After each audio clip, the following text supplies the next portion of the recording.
Hello and welcome to SHRF's how-to videos. This video will focus on the review phase 1 level of expertise. After all committee members have accepted their invitations, the program manager will send an email to the committee letting them know that phase 1 of the review has started, where you'll be asked to complete reviewer background information. For phase 1, there are 2 videos that will help you. The first was the conflict check, and then there's this one, the level of expertise. So after you've signed in to the RMS and you go down to the review phases, you'll look for phase 1 icon, which gives a brief overview and lets you know how many applications require your attention. Now, this is all based off of already doing the conflict check.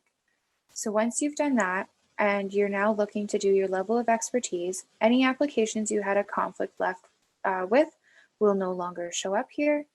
But now you will see that the activity status has changed on the applications where you do not have a conflict from conflict check to review phase 1. This review phase 1 is where you need to identify your level of expertise with an application. So you'll click open and you'll see, just as before, there is information regarding what needs to happen, and it just gives you a brief overview of what you need to do. So you'll read the scientific title and summary, and then you're going to rate your level of expertise. And we've given what each rating is, with 5 being expert to 1 having no expertise, and just a brief definition of what we mean by 5 going down to 1.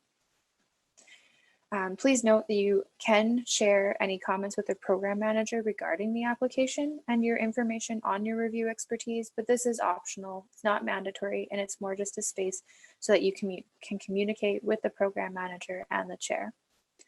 So directly below this, you'll have the scientific title, and so obviously there would be a full title here, and then below that would be the scientific summary where the applicants have inserted the summary to give a brief overview of the proposal. That's usually around 250 to 300 words. So you'll be able to read that information, and based on that, you can then identify what your comfort level is with this application. So you could be an expert all the way to none.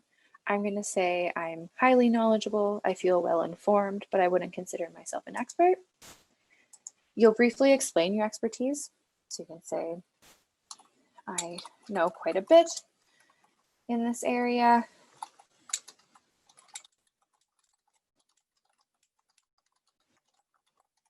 Just again, to let the program manager and chair know just a bit more of how you feel with this.